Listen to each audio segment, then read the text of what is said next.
for controlling their own microphones. Members can be muted by staff only to avoid inadvertent background noises. In addition, statements, documents, or motions must be submitted to the electronic repository to scc.repository@mail.house.gov. Finally, members and witnesses experiencing technical problems should inform committee staff immediately if that happens. I now recognize myself for 5 minutes for an opening statement. Well, whether it's extreme heat, intense flooding, stronger storms, or relentless wildfires, the climate crisis continues to pose a severe threat to America's economy and the pocketbooks of all Americans. Year after year, we've seen how climate change hurts businesses, it strains resources across the nation, and it harms workers. And we've seen the impact it has on budgets of local governments who don't always have the resources from worsening disasters, and on the budget of the U.S. government as we're forced to provide greater amounts of disaster aid in the wake of calamity. The risks and harm of climate change are hurting families, farmers, small business owners, as well as workers in manufacturing and the energy sector. The changing climate is especially harming working class households and people of color, the same folks who have been historically marginalized through discriminatory practices and underinvestment. It's also putting financial institutions at risk. Just last month, the Commodity Futures Trading Commission issued a landmark report describing these risks and giving lawmakers and financial regulators actionable recommendations on how to mitigate the growing risks. Climate change is affecting insurance markets, and it's making lending costlier. It's making it harder for frontline communities to afford the protection and peace of mind that they deserve. And it's hurting farmers and agricultural workers. The writing is on the wall. Financial markets, federal regulators, and business leaders recognize the risks posed by climate change, but they're also publicly optimistic about the opportunities to solve the climate crisis by directing capital towards climate-smart investments and making our economy more resilient and stronger than ever.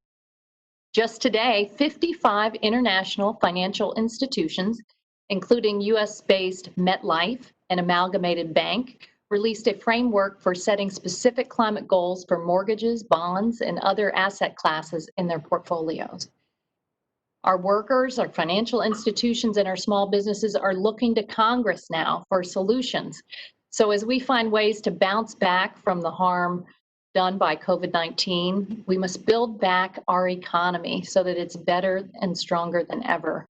And it starts by investing in long-term solutions, lasting solutions that will protect workers, strengthen our financial systems, and ensure economic growth. These solutions are climate solutions. Investing in a resilient, clean energy economy will put Americans back to work through millions of good-paying, life-sustaining jobs. It will strengthen the middle class and provide justice for Black and Brown Americans. And it will make our financial institutions stronger and more resilient. By bringing transparency to climate-related risks, we will be able to build a 21st century economy that withstands the test of time. Climate solutions give us a chance to rebuild our economy and our infrastructure, making them stronger, more resilient, more grounded in environmental justice. We can create the jobs of the future at a time when our nation desperately needs them.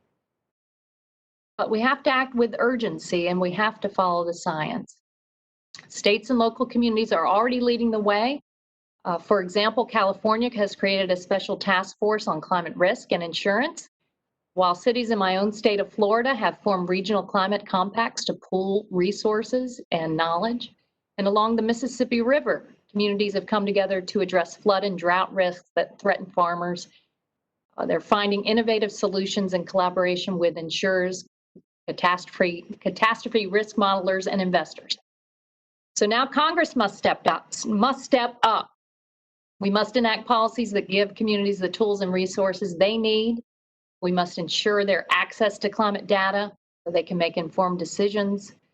We must help them overcome barriers to private investment in climate resilience and protect investors from hidden sources of climate risks. The science is in, the risks are clear, and the incredible opportunities for progress are within our reach. It's up to us what to do next. I yield back, and now I recognize Ranking Member Graves for a 5-minute opening statement. Okay, thank you, Madam Chair. Thank you for hosting this hearing today, and I want to thank the Commissioner for joining us. Madam Chair, you mentioned a report that the Commission recently released, and there are a number of things in there that I think are important issues that the Commission has raised in regard to risk and risk assessment and mitigation. I also wonder about looking at risk holistically and whether or not the report should actually be even more encompassing. And I'll give some examples. There's no question, as Madam Chair, as your state and my state well know, the risk of sea rise and hurricane intensity and other challenges that our states have experienced and may experience with greater frequency in the future. But I think that as we look at the future, we also have to think about the volatility, the risk associated with some of the strategies that are being carried out to mitigate the very threat that we're discussing today. And Madam Chair, you talked about the state of California seeing things like blackouts and brownouts in a state. That is extraordinary risk. How do you have a business? How do you take care of your family? How can you even live there? As I understand, we've seen a net departure of families from California. If you're having rolling blackouts and brownouts, how can we provide business certainty and encourage folks to create new small businesses if we're having double the electricity cost in California as they do, for example, in my home state of Louisiana? How can we provide certainty for our businesses and for our families that are trying to keep their homes heated and cooled if not just the blackouts and brownouts, but if we're subjecting ourselves to the volatility of energy sources or energy technology from China, where we recently saw during the coronavirus pandemic how they were using PPE effectively as warfare against the United States and other countries around the world. Thankfully, just today, the president has issued an executive order related to critical minerals, and as we move in this direction of a cleaner energy portfolio and cleaner energy resources, something that all of us share, that we don't play into the hands of China by subjecting ourselves to dependence upon them, where they're able to continue just pulling these strings and causing problems and volatility in the United States. I think also the report scope, how do you actually address certainty, or how do you provide certainty whenever the reality is that while the United States has been the world leader in reducing emissions, for every 1 ton of emissions we've reduced, China has increased by 4. Therefore, we don't actually even have control over our own destiny, our own future, if we're going to have irresponsible parties like China trying to pretend as though they're a developing nation, yet spending trillions of dollars on on their defense and on their investments around the globe, adversely affecting the United States, our European allies, our Pacific allies, and others. There's all sorts of uncertainty that I think poses an even greater threat or greater risk to the United States than the limited scope that the Commission has looked at. And I want to say, look, I agree with many of the things the commission has identified, but I believe we need to look even broader and focus on the things that we truly have control over. Madam Chair, one of those is something you and I share, of course, and that's the resiliency investments. And if we're going to move forward in resiliency, if we're going to move forward in deploying renewable energy projects, we've got to look at our regulatory structure that is currently impeding those very projects for resiliency. We've got to look at the regulatory structure that's impeding our efforts to try to build new renewable wind projects and solar arrays and other things, again, that I think we all share. So I think we need to look more broad. I'm glad we're having this hearing today, and I look forward to hearing from the two panel of witnesses. Thank you very much.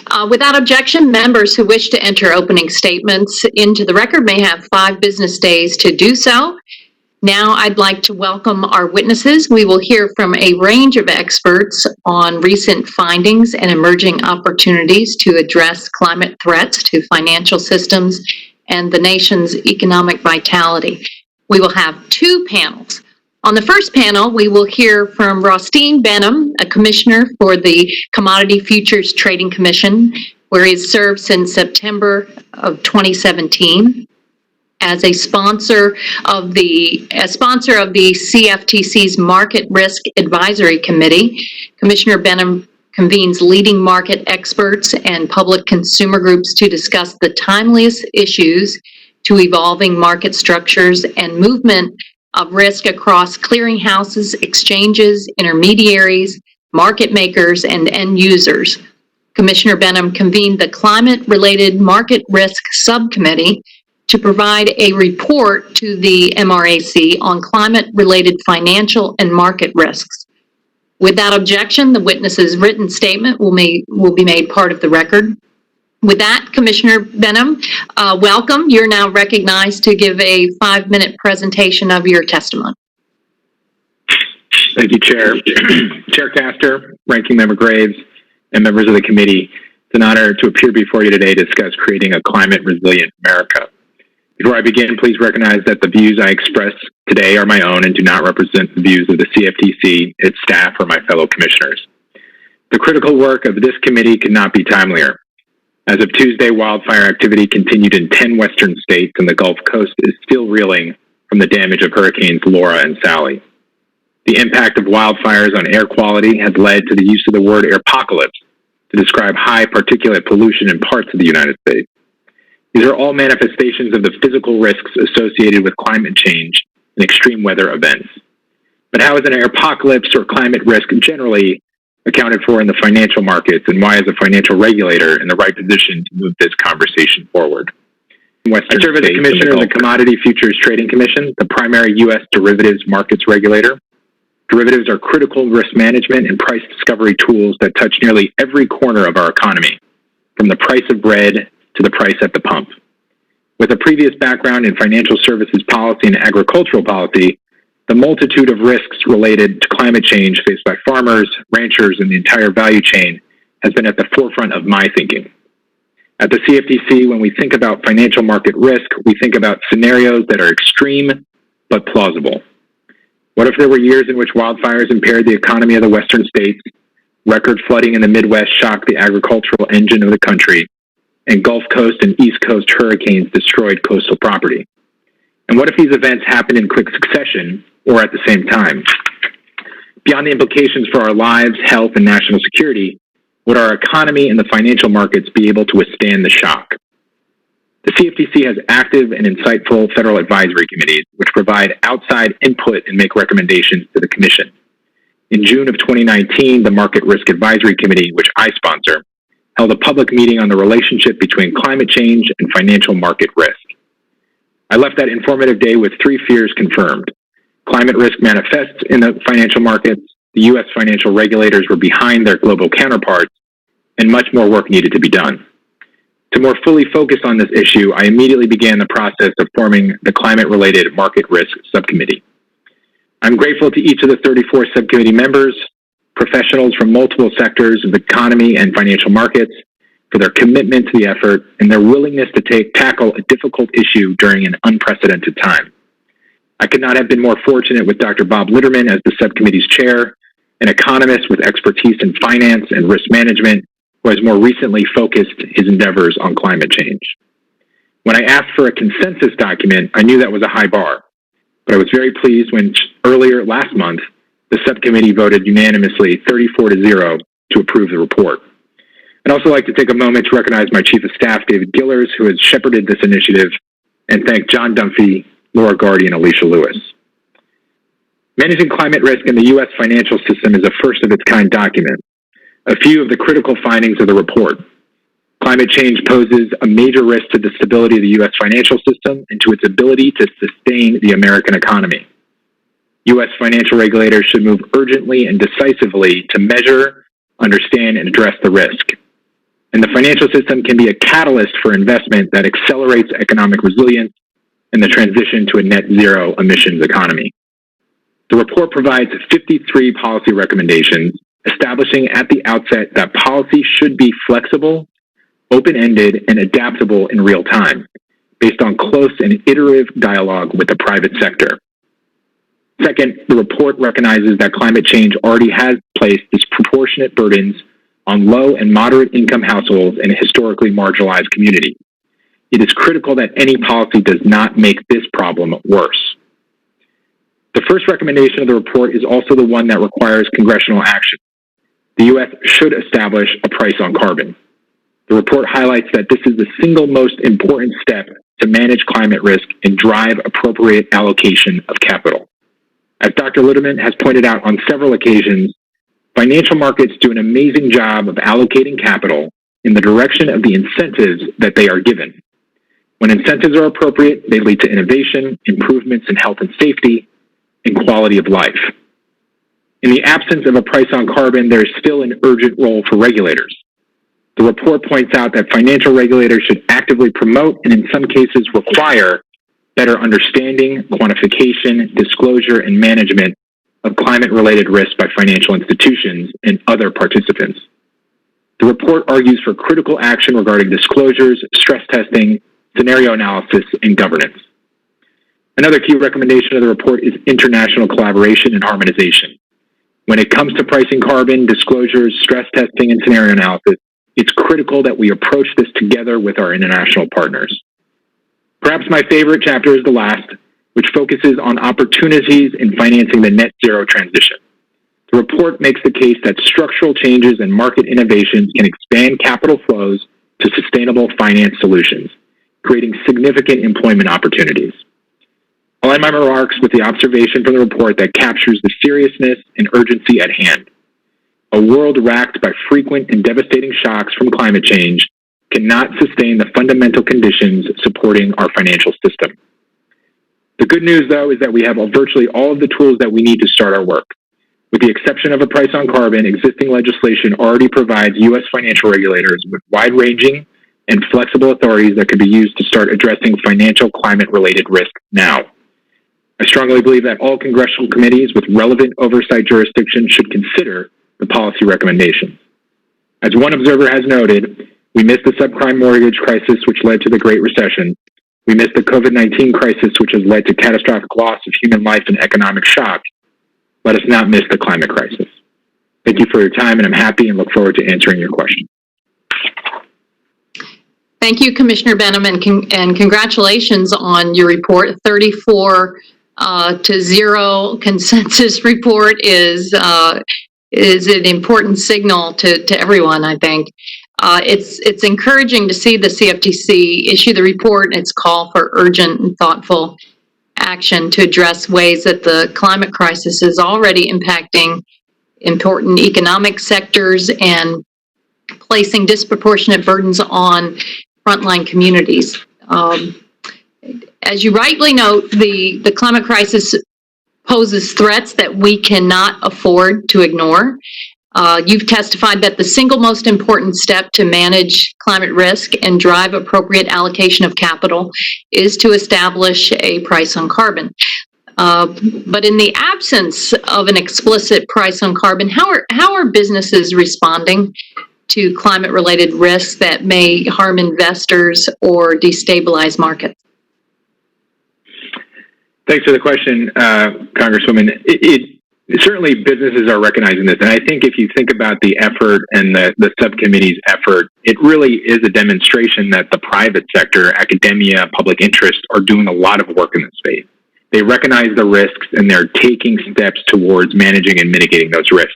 From small businesses, mid-sized businesses, and large, if you look at the diversity of the committee, we had large banks, asset managers, energy companies, agricultural companies, and a slew of other institutions in the financial services space and academia and public interest. So there are private sector initiatives to come up with disclosure regimes, to come up with matrices and new sort of methods of measuring risk and disclosures. There's a number of efforts going on overseas to help sort of think about policy in the space. So I am very encouraged by the work that's been going on in the private sector. I think it absolutely is a template. And one clear message from the recommendation that really covers all of the recommendations in a sense is that we have to work together. It has to be collaborative. We have to work domestically and certainly internationally. But in an iterative process, I noted that in my opening statement, we have to be flexible as policymakers, both elected officials and regulators, and we have to expect change. Climate change is not predictable. It's not linear. A lot of things will happen that we cannot predict based on science and the data that we have today. So that as we sort of enter this process and really start to transition to a net zero economy, we have to be willing to be flexible, work with private sector participants, and adapt on the fly, because that's really going to be the only way to address these issues head on and find solutions. All right, so let's talk about your favorite chapter of the report, the opportunities related to financing the net zero transition. In your view, what are some of the economic growth and job opportunities Americans could expect to see if Congress implemented the recommendations in your report? Thanks. There are 8 chapters in the report. It's fairly long. It gets into the weeds, but it's very comprehensive, and I think it's long past due. But most of the report, as you would imagine, focuses on risk and the steps that we need to take potentially to address the risk in the coming years. But to your point, Chapter 8 is this great sort of end of the report that I think creates a lot of opportunities and really sends an opportunistic opportunity for market participants that, you know what, there are a lot of risks with climate change, but there are a lot of opportunities as well, and we need to seize those. The amount of money flows going into renewable energy, I think there's been statistics, and they're cited in the report, $110 trillion between now and 2050 will go to renewable energy development, $4.5 trillion in the U.S. over the next decade or two to redo our electricity grid.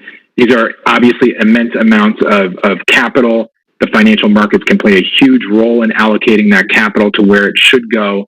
And ultimately, it's just going to create jobs. BLS, the Labor Statistics Bureau, I think says 2 to 3 new jobs are focused on wind and solar. As you pointed out, the wages have a premium to the average mean for salaries. There are a lot of opportunities as we think and emerge out of COVID. How are we going to rebuild the economy? How are we going to think about a 21st century economy and build an infrastructure that is resilient to future climate challenges and really provide an economic spark for growth and prosperity for decades to come? So I think there's a lot of excitement in the space, and folks should be very interested in the opportunities, I think, for both employment and productivity across the board. And do you agree that those opportunities are international, that the clean energy transition will be a global one? How do you think America can best position itself to benefit and lead the transition? When I think about that issue, the international alignment issue, because it's critically important. This is an international issue. It's not a U.S. issue. It's not a geographic issue. It is certainly a global issue. I think about this in the context of U.S. markets, capital markets, derivatives markets being the most desirable in the world. I think about Silicon Valley being the envy of the technology world. I think about academia. U.S. academics and our institutions of higher learning are the envy of the world. As we have, endured for many years to be energy independent, I think we have to think about the future, the next few decades. We have to think about energy independence. and the opportunities are now to provide the U.S. with the independence that we'll need for the decades to come. And obviously that affects our environment, that affects human health. The Ranking Member Graves mentioned this for sure, but we need to think about national security as well. And what are we going to do and how are we going to position ourselves in the decades to come? And I think this is the opportunity as we see these amazing capital flows going to renewable energy. We have to seize on our capital markets. We have to seize on our academics. We have to seize on our industrial base and our middle class, and really start to innovate so that we can have be the centerpiece of the renewable energy transition for years to come. Outstanding. Thank you. Ranking Member Graves, you're recognized for 5 minutes. Thank you, Madam Chair. Commissioner, again, welcome and appreciate you being here today. What role do you see U.S. competitiveness playing in this larger issue? You've mentioned this being an international issue a number of times today already. What role do you see that playing? Congressman, I totally appreciate your point about really the competitive element of the transition and what we can do. I think, and I'm a firm believer that we have to take a leading role in this. Naturally, if we take steps towards transitioning to a net zero economy, we could potentially put ourselves at a competitive disadvantage in the short term. But climate change is a long-termism issue. It's one that we have to think about over the next 10, 20, 50, 100 years and more. And I think, historically, the U.S. has had a leading role in any number of policy issues. And I really think this is an opportunity for us to really elevate the rest of the world in demonstrating our leadership, both on the production side and the consumer side, so that others will follow. And, it's not going to be a smooth ride.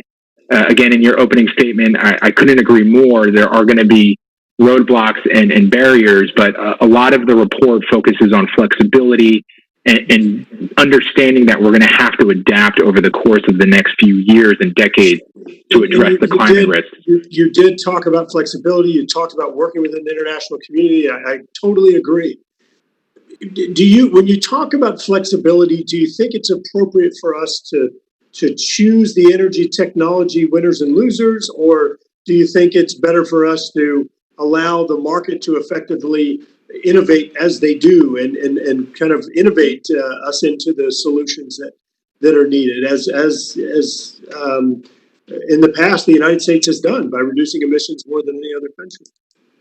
I certainly support what you say that we need. I would err on the side of not thinking winners and losers. I think if you think about the first recommendation in the carbon price, if there is a carbon price, capital will be allocated to different industries, and I don't think it's going to be industry specific or product specific. It's just going to be focused on renewables and sort of supporting the innovation in that space.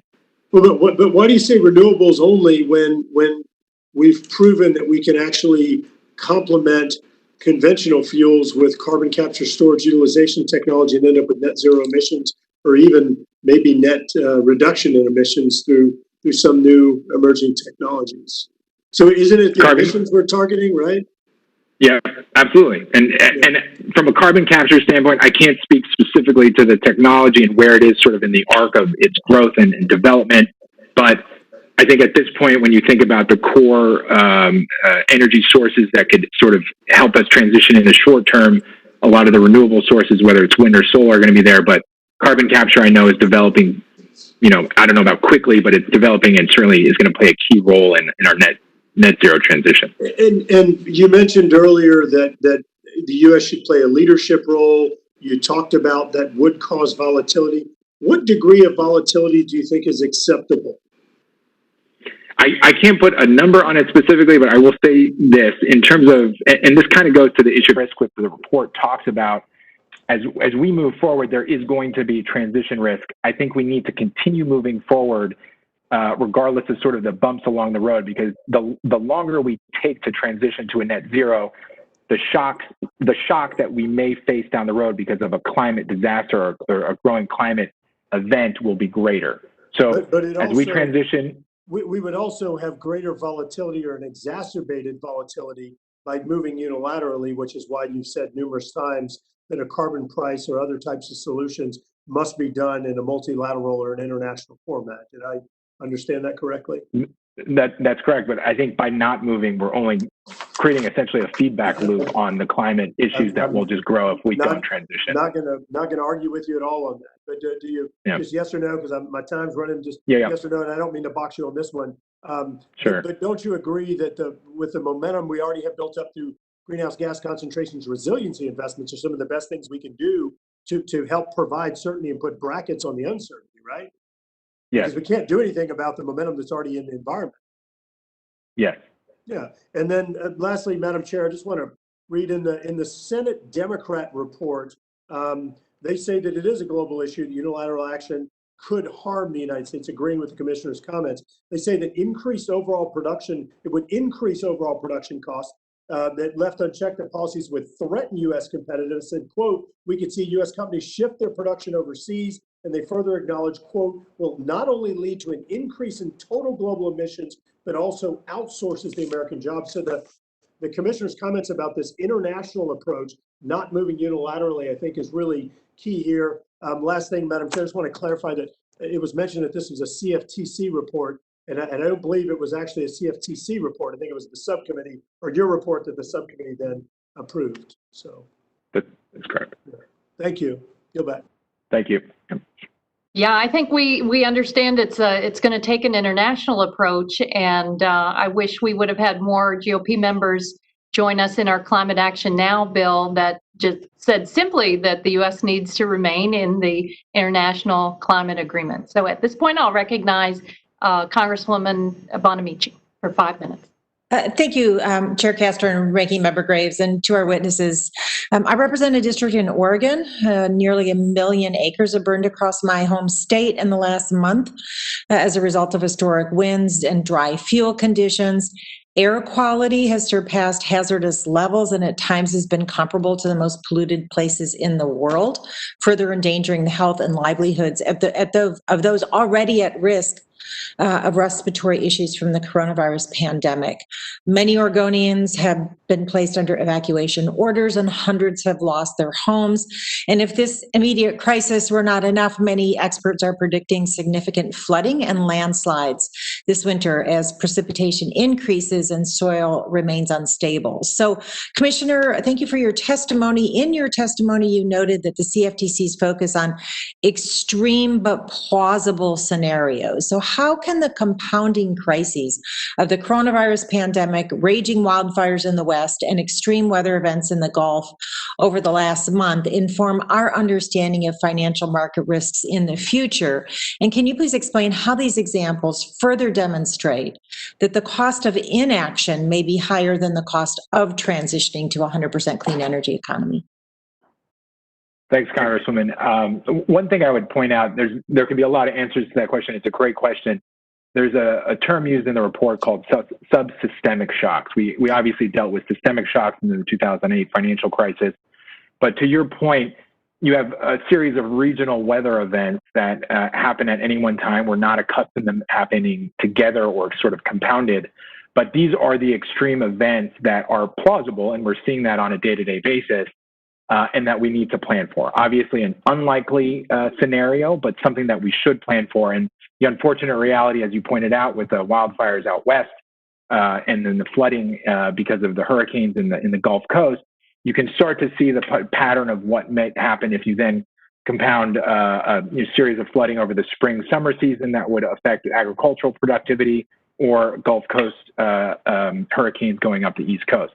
With these subsystemic risks, you're going to have local issues and local challenges for regional economies, regional growth and productivity, regional financial institutions in terms of credit and lending. And again, if you have that extreme scenario where a couple of these events happen at the same time, that subsystemic risk could certainly rise to a systemic shock nationally. We learned very clearly in 2008 the interconnectedness of the financial markets, and we have to be aware of that. In terms of transition risk, I'd say, yes, we're going to face bumps along the road, as I pointed out with Ranking Member Graves. It's going to be difficult, but that goes to the point of being flexible and iterative as we go forward. But I still think we have to move forward. If we don't move forward and just use these challenges and these bumps as reasons to stop, we're only sort of creating a feedback loop of creating more climate risk because of carbon emissions. Right. I think the cost of inaction is pretty clear. So our committee's climate action plan calls for a climate risk information service to develop localized climate risk information that will include projections of floods, wildfires, and other natural disasters. And this approach is designed to better inform the development of resilience codes, specifications, and standards for local communities. And I'm working now to turn this recommendation into a standalone bill. In Chapter 5 of the report, the CFTC subcommittee recommends that financial regulators and the private sector should support the availability of consistent, comparable, and reliable climate risk data and analysis. So what climate risk data is the most important for integration into financial models? And are there any gaps that Congress should be aware of? Congressman, it's a great question. The heart, in my view, the heart of solving this problem, among many other strategies, is data and disclosures. There have been a lot of efforts in the private sector, as I pointed out, in terms of identifying data. A lot of this is yet to be determined. I think there's a lot of academics that are working on this, private market participants that are coming up with using climate science to identify what type of data would identify risk to the financial system that could be then sort of caught before issues happen. I would recommend sort of working with some of the private institutions that have started thinking about this under the Financial Stability Board. The Task Force on Climate-Related Financial Disclosures has done a lot of work in this space. Any effort to get the data and disclosure that's needed is going to, again, have to be collaborative. It's going to have to be a public-private partnership.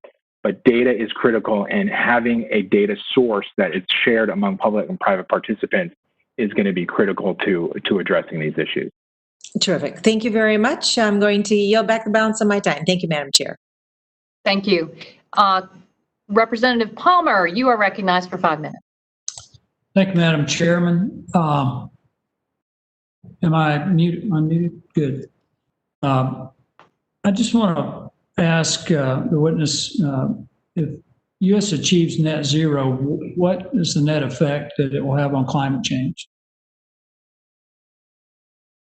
Sir, thanks for the question. I can't answer that with complete certainty. I'm not a scientist, but from my basic understanding, as we shift towards net zero, as we think about carbon emissions and greenhouse gas emissions, there's heat capture in the atmosphere, which is causing rising air temperatures, rising sea levels, and is connected to the weather events that we're seeing, these more extreme, more frequent weather events.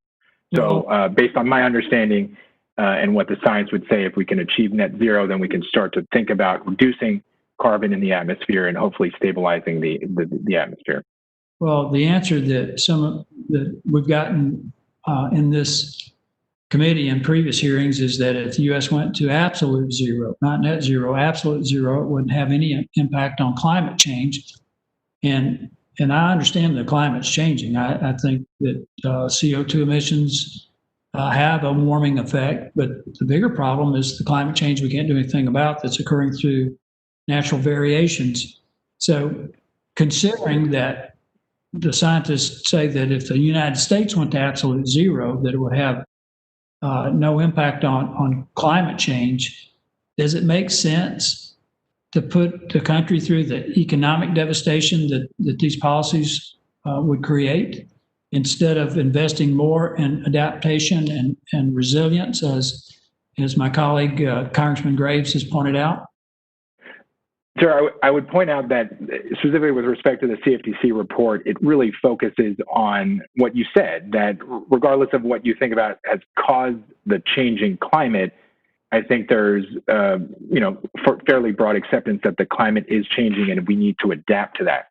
From a financial markets perspective, that means building in new scenarios. That means building up new information data sets so that we disclose it to regulators and investors. That means, adapting our best practices in governance so that we can adapt to a changing climate. I can't answer the scientific questions of the climate change and how a net zero economy will affect it, but I'm speaking from a financial regulator standpoint that reclaiming my time. The point is that most of what's being proposed in the Green New Deal and these other policies, it's all about eliminating CO2 emissions.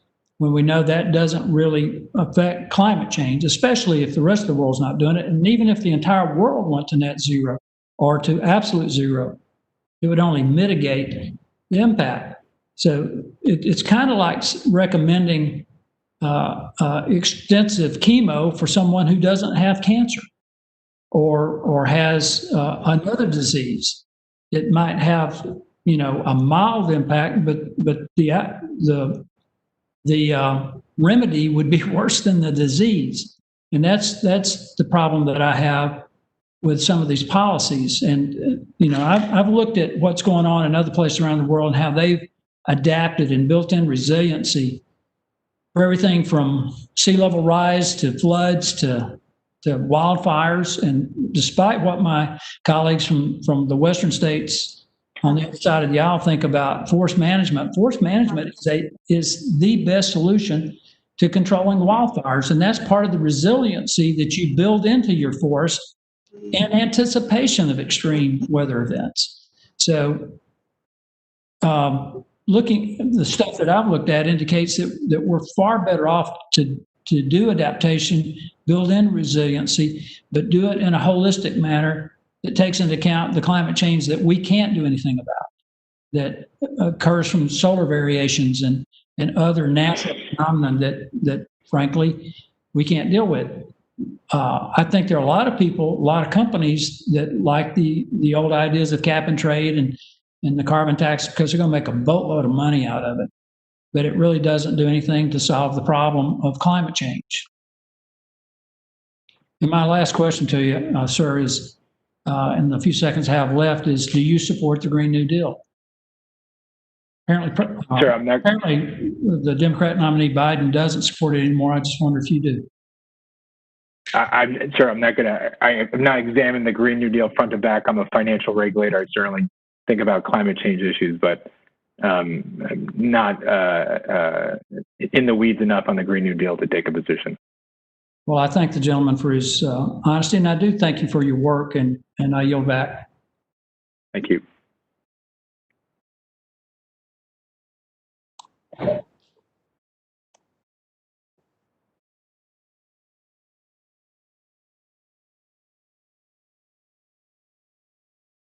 Chair Castor? I'm sorry, I didn't hear you. Yes, Congressman Levin, you're recognized for 5 minutes. Thank you very much. I appreciate that. And thank you for having this hearing today. Extremely important topic because obviously climate change isn't only a threat to the health of our communities, but also to our economic prosperity. And it's important that those risks are explained and quantified, which is why I'm very grateful to work with my friend, Representative Caston, on the Climate Risk Disclosure Act, which he has just done a great job leading. His bill would require public companies to disclose how they'll be impacted by the climate crisis and create an environment of transparency for investors. And really grateful for Representative Caston's leadership in this space on the Financial Services Committee.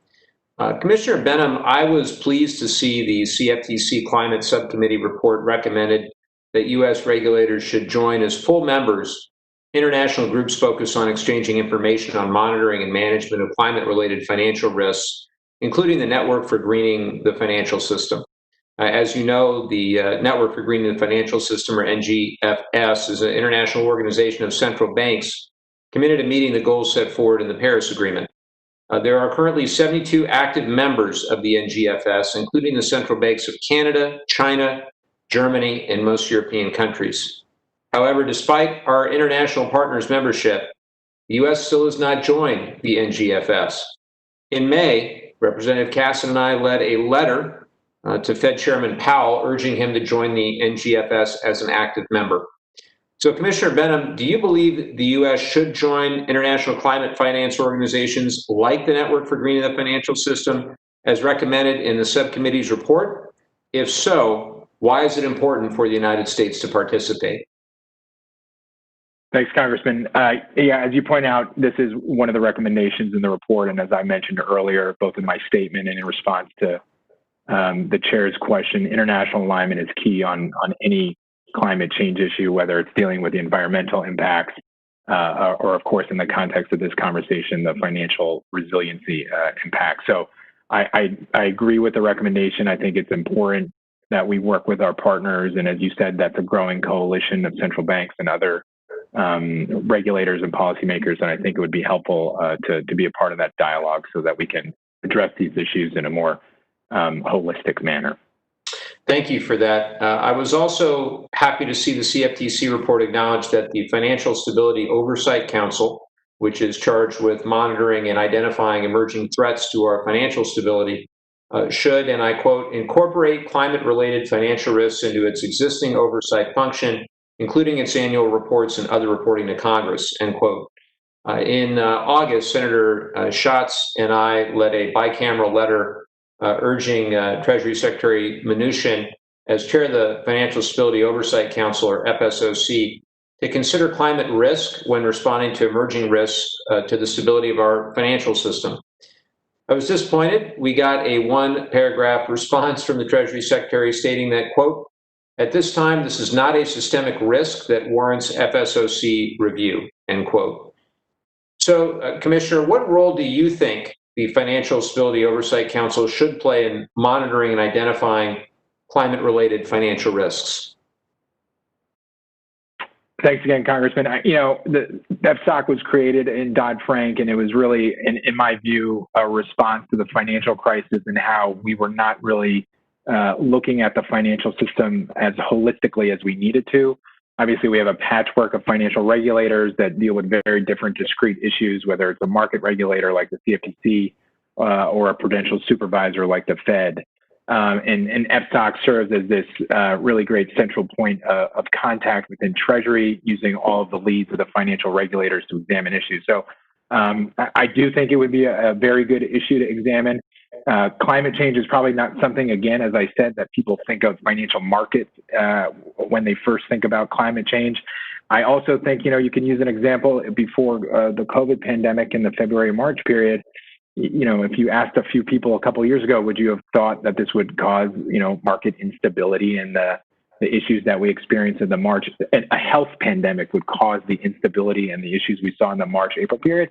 A lot of people would probably say no. You don't draw those connections, but the COVID pandemic was a clear, I think, example of how any crisis in the economy or in the country is going to have a direct effect on the financial markets we have, the economy, obviously, as a proxy. So climate crisis and the impending climate issues we're going to deal with in the next couple decades, I think, demands at least a starting discussion, and FSOC, I think, is a place to start that discussion. Thank you, Commissioner. I'm out of time, but I thank the chair again for having this important hearing today. Representative Miller, you're recognized for 5 minutes. Thank you, Chair Castor and Ranking Member Graves, and thank you to Commissioner Benham for being here today. Can you hear me? Can you hear me? Yes, ma'am. Okay, thank you. Commissioner Benham, your report notes that a small group of states have a carbon price. According to the most recent EIA data on carbon emissions, since 2010, those states have underperformed the rest of the country in reducing emissions. In addition, those states have electricity and energy prices significantly higher than the rest of the country. Furthermore, those states are now major importers of energy from other states. My state of West Virginia reduced emissions by nearly 10% from 2010 to 2017, nearly 20% since 2005, while California's emission levels were unchanged from 2010 to 2017 and only a paltry 5% below in 2005. At the same time, retail electricity prices in California are 78% higher than West Virginia's. I can't remember a time in West Virginia when we suffered from rolling blackouts because of energy starvation. If we have reduced emissions more and have cheaper energy, and we don't have any blackouts, what is the argument for my state to become more like California? Congressman, thanks for the question. Again, I would just reiterate that the report is focused on sort of financial resiliency and not necessarily specifically the transition. But my response to your point, and there's the Reggie in the Northeast, and I know California has its own system. This goes to the point about this being an iterative process that has to be flexible along the way. It's not going to be perfect. It's going to have to build and probably be rebuilt and sort of evolve over time. I would suggest that, to your point, which are very valid points, that people will have to adapt, systems will have to adapt as we move forward to a net zero economy. Well, I hope we have a lot of flexibility, because I don't want to adapt to be like California. And furthermore, I noticed that you mentioned in your testimony that your report recognizes that climate change already has placed disproportionate burdens on the low and moderate income households and historically marginalized communities. In order to combat climate change in West Virginia, we had a misguided renewable standard that forced our low-income individuals to choose between paying for their groceries or keeping their lights on. In fact, in California, civil rights leaders sued the state because the state of California's climate policies had a negative and a regressive impact on the poor and people of color. Commissioner, how would you respond that moving away from affordable baseload energy and instead moving towards expensive renewables actually harms low-income individuals and people of color? Congressman, again, I'm going to focus on the resiliency standpoint. I think it's important as a broader matter that we transition. Obviously, as you pointed out, the report suggests, and there is evidence, that climate change disproportionately affects low to moderate income communities and rural communities. As we think about policy, and I know the report outlines this specifically, it recommends research, and it recommends thinking to sort of address these unintended consequences. I can't, again, speak to the specifics of West Virginia and what's happened there, but again, to my earlier response to your first question, we're going to have to we have to adapt, and we have to work towards the transition so that we don't have unintended consequences and burden. But ultimately, I think it's important that we move forward, because if we don't move forward, we're going to continue to sort of endure these more extreme, frequent weather events. Well, I think unintended consequences are so, we need to be so careful with how we legislate. I know with my older retirees, when their electric bills tripled, they really, really struggled. I yield back my time. Rep. Caston, you are recognized for 5 minutes. Thank you, Chair Castor, and thank you so much for being here, Commissioner Benham. I am excited, and notwithstanding some of the doomsaying from my colleagues across the aisle, we all know that replacing old amortized high marginal cost generation sources with new zero marginal cost generation sources makes us all wealthier. Thank you. We also know that for 30 years, we have made consistent arguments that we shouldn't act until others do. Over those 30 years, we've elected some 15 Congresses, and every single person who ever ran for office claimed that they were capable of leadership, and then sits here in these chairs and says, God forbid we lead. Commissioner Benham, thank you for leading. In your report, you recommend that public companies disclose their exposure to physical and transitional risks. Now, I think it's obvious how that benefits investors in those companies who might bear those losses. Can you explain a bit about how those disclosures might help the companies themselves? Thanks, Congressman. Ultimately, disclosures are a key part of this. I mentioned this earlier. Better information allows regulators and investors to make more informed decisions. I think as the community of public companies starts to think about what climate risks are, I think it's just going to allow them to adapt to, again, a changing climate in the future and create more efficiencies for the company from both an employment standpoint and a productivity standpoint. The challenges coming up with the common data sets, the metrics to measure risk by, one of the biggest challenges in the disclosure space is sort of what constitutes material risk. Material risk is a standard term for public companies under the SEC's 34 Act. But climate change is very different than sort of traditional material risk, I think, in my view, from what it normally, what the commission and public companies assess. So we have to rethink that issue so that companies can assess climate risk better in the short, medium, and long term. Yeah, I'm glad you raised that. I think there's a separate section about disclosing emissions, which obviously is a separate issue, and that's easy. I've sort of compared the challenge that you described to being why we created generally accepted accounting standards, right? We need a standard way to disclose financial liabilities in the same way we need a standard way to describe environmental liabilities. On the disclosure of emissions, can you discuss, and just briefly, because I do want to get to a couple last questions, how that benefits investors in companies, knowing how much a given company emits? From an investor standpoint, the more information, the better, right? It's making the most informed decision, and whether it's scope 1, scope 2, or scope 3 emissions, I think for an investor, an institutional or retail or a pension, having an understanding of what type of emissions exist is certainly potentially going to affect the bottom line. And that could come from a transition standpoint, transition risks being anything influenced by policy, consumer preference, or technology changes. And then ultimately, as we're seeing now, if emissions are a big part of a company's sort of production, then it could potentially, lead to a stranded asset, which is a term that's often used within the context of transition risk. And these are the types of decisions and information that I think are super valuable to investors to make more informed decisions. I feel like I want to go out for a beer with you at some point. And by the way, I love the book Titan I'm looking at on your back shelf. Well, here's to transparency of risks and ensuring that markets can better allocate capital. As Mr. Levin pointed out, I've introduced HR 3623, the Climate Risk Disclosure Act, which would direct the SEC to require companies to disclose these transitional risks, these emissions risks. From your vantage point, do you believe the SEC has the authority to fulfill those obligations in the absence of legislative action? Sir, from my understanding and from the report, I believe the authority is there to make those changes.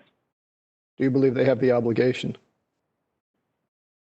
Under current rules, I think in my view, given the material element and material risk of climate change, yes. And this is to my point earlier, climate risk should be mandatory, and it should be clear, and it should be understandable.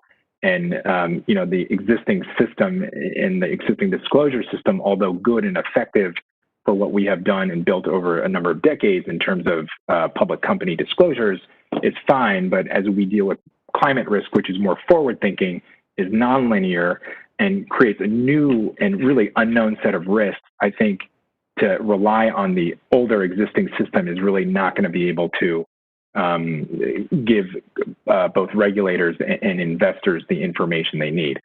Ultimately, if you don't have clear sort of guidelines, I think from an issuer standpoint to know what needs to be disclosed from a climate risk perspective, it's going to become very subjective of what constitutes climate risk, what constitutes material. And that's, I think, where there needs to be a little bit more clarity and certainty from the SEC so that issuers can pinpoint exactly what climate risk is and what needs to be disclosed in these documents. Well, that's fascinating. I'm out of time, but I really do from the bottom of my heart. Thank you for your leadership, and I come back.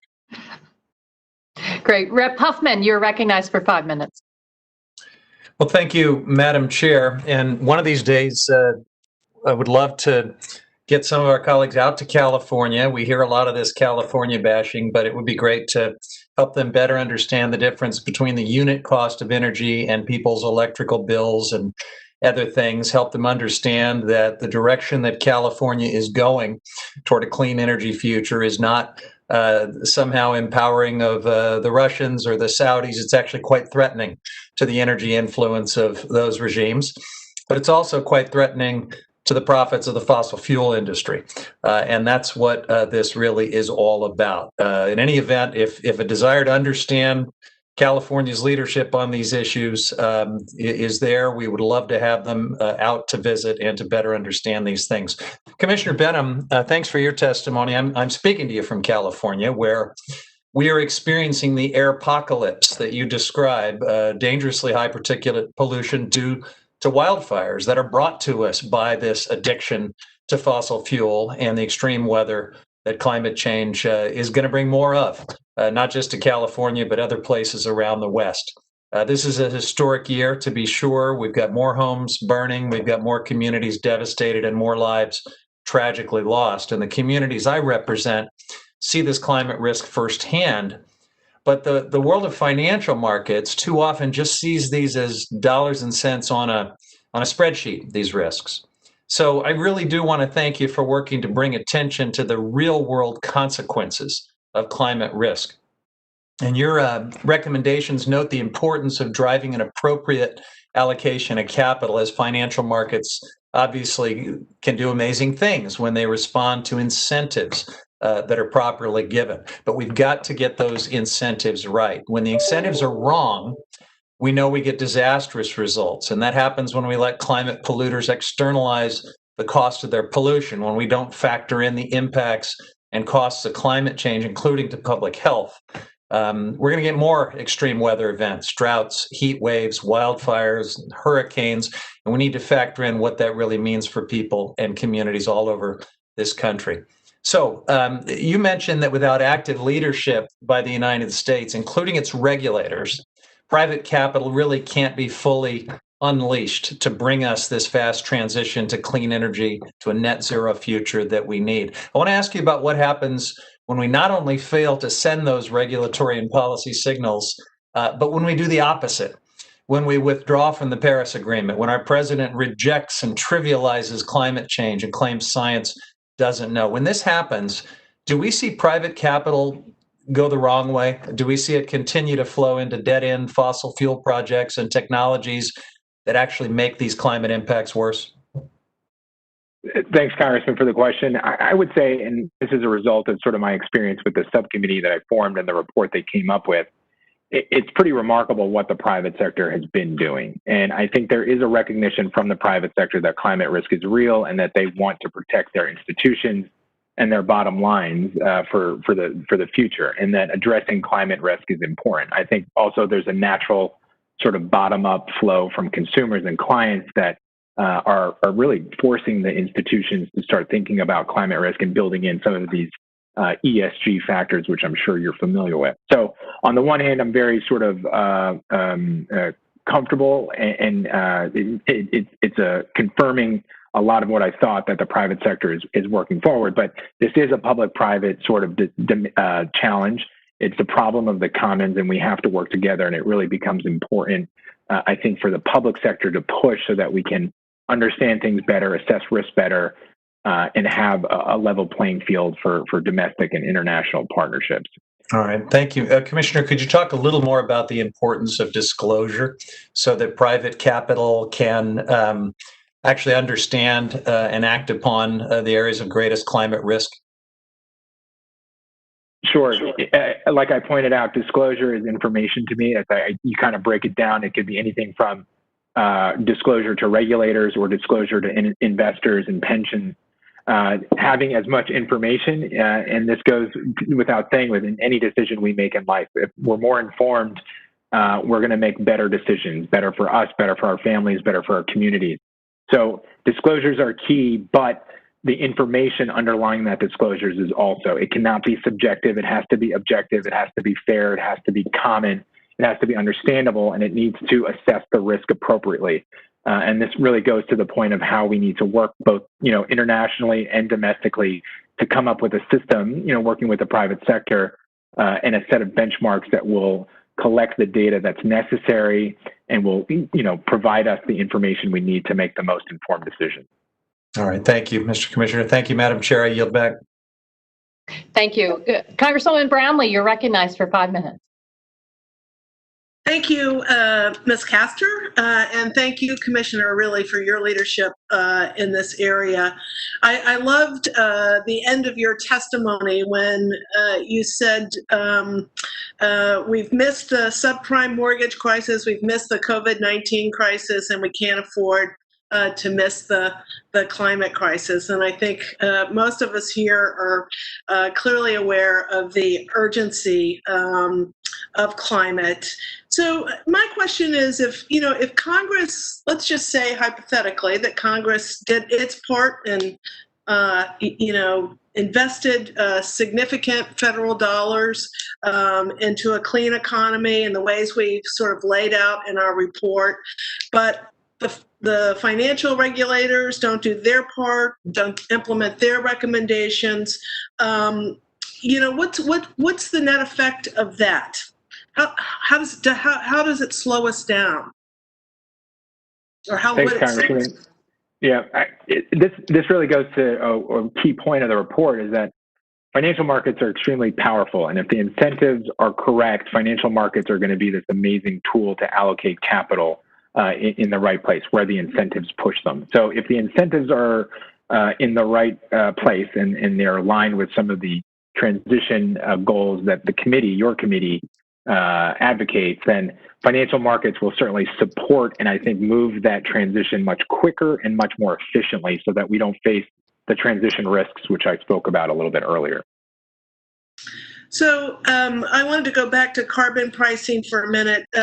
You're stating very clearly that investors and regulators now have come a long way in terms of understanding the importance of climate risks and financial stability. And you say in your report, carbon pricing is really the most important part of that whole equation, and that's something that Congress has to do, that the markets really can't do it. So I guess my question is, when is it going to be when the financial markets and the industries are knocking on all of our doors here in Congress saying in one voice, we need to move forward on this. We need to have a national carbon price. When is that going to happen? There are a number of groups that include companies from all industries that already support a carbon price. So I would say we're not too far off. Even if you look at my subcommittee, I mentioned this earlier, you have a range of institutions from banks and institutional investors to energy companies and agricultural companies. And a carbon price was the first, and the chair of the subcommittee said that the carbon price was the first thing they agreed on, and it wasn't really in question or debated. And it really comes to the point of allocating risk. Carbon's a negative externality right now. There's no cost to it. It affects the atmosphere, and no one owns the atmosphere.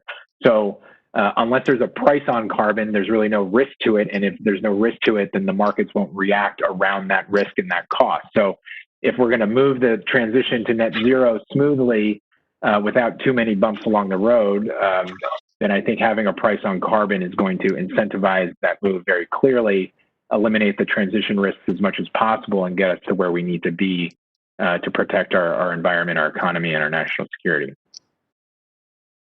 So last question is, there still seems to be, I think, a misperception among investors that investing in climate and gaining good returns on that investment, that they believe that we're still not there yet in terms of getting the kind of a return that they want on their investment. So how do we change that misperception that's out there? It sounds to me, based on everything you're saying, that it is changing. And the people who are, many have already changed their mind and are moving in that direction. And I think the more investors there are, advising clients, or more people in the financial markets advising their clients and so forth in terms of investing that kind of capital. But what can we do to sort of change that perception? Institutional money is going there. Consumer preferences are changing. You're seeing the growth in this ESG space, the environmental social governance investing pocket, grow really exponentially. And if nothing else, that's the proof that there's demand for these products. There's an understanding that these products have long-term value. and that in the end, the return on your investment will be positive, and if not greater than a traditional sort of asset. I think from a regulator or an elected official standpoint, really goes back to just more clarity of understanding what constitutes ES and the G, and any other thing in the sustainable finance space. These are all very different things. We have different sets of metrics, as I pointed out earlier. There's the domestic versus the international standards. Coordination along this line is just key so that investors know exactly what they're investing in, and especially down to the retail level as well. Whether it's a retail investor on their computer investing in assets, or an institutional investor or a pension investor. You need to know what you're investing in. You need to know what the comps are, and you need to have a firm understanding of what constitutes sort of environmental or sustainable investing. So I think there's a role for policymakers in the public sector in that respect. Thank you very much, and I yield back my time. Thank you. Well, thank you, Commissioner Benham, for your outstanding testimony today. We really do appreciate all the hard work you put in for your Market Risk Advisory Committee report. And Rep. Caston will be in touch shortly for your socially distanced beer or Zoom beverage. But thanks again for being here today. Now we'll move to our second panel. We'll give our witnesses a moment to turn on their cameras.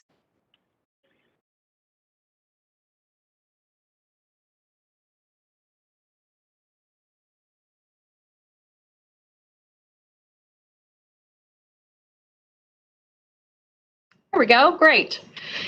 Welcome to our second panel. I'll go ahead and introduce everyone, and then we'll hear from each of them for 5 minutes. Dr. Joanna Soroka is Senior Underwriter and Director of New Markets for Fairmat Capital Management, an investment advisory firm. Prior to joining the firm, she was Director of Research and Development at African Risk Capacity, Africa's first sovereign insurance pool, where she led the development of their parametric drought, flood, pandemic, and climate insurance initiatives. Dr. Soroka also developed weather risk management solutions with the World Bank and in the humanitarian arena with the United Nations World Food Program. Rich Powell is the Executive Director of ClearPath, whose mission is to develop and advance conservative policies that accelerate clean energy innovation. Rich served as a member of the 2019 Advisory Committee to the Export-Import Bank of the United States. He is also on the Atlantic Council's Global Energy Centers Advisory Group. Maggie Monast is the Director of Working Lands at the Environmental Defense Fund. She works with farmers, food companies, agricultural organizations, and others to create an agricultural system that drives climate stability, clean water, and food security. Ms. Monast works to quantify the farm financial impacts of conservation practice adoption, collaborates with major corporations to develop sustainability initiatives, and develops innovative financial incentives to advance sustainable agriculture. Welcome to all of you. With that, Dr. Soroka, you're recognized for 5 minutes to give a summary of your testimony. Thank you. Good afternoon, Castor, Ranking Member Graves, and the members of the Select Committee. As the Chair said, my name is Joanna Soroka. I'm a Senior Underwriter and Director of New Markets at Fairmat Capital Management. Based in Connecticut, Fairmat is one of the largest and most experienced investment managers in insurance-linked securities, or ILS for short. ILS are financial investments whose losses are directly linked to insured loss events, such as wildfires, floods, hurricanes, and earthquakes. To be clear, investors lose money when these events occur. ILS effectively convert the global bond market into the largest de facto insurance company ever seen. By doing so, ILS have the potential to absorb catastrophe risks far better than the traditional insurance industry. The current market is just over $90 billion in size, but as climate risks and other risks outpace insurance supply, we foresee substantial market growth ahead. Some of the largest institutional investors in the world invest in ILS, usually through specialist companies like mine. An ILS investment manager has the duty to watch for even the slightest change in climate trends and integrate them into their investment processes.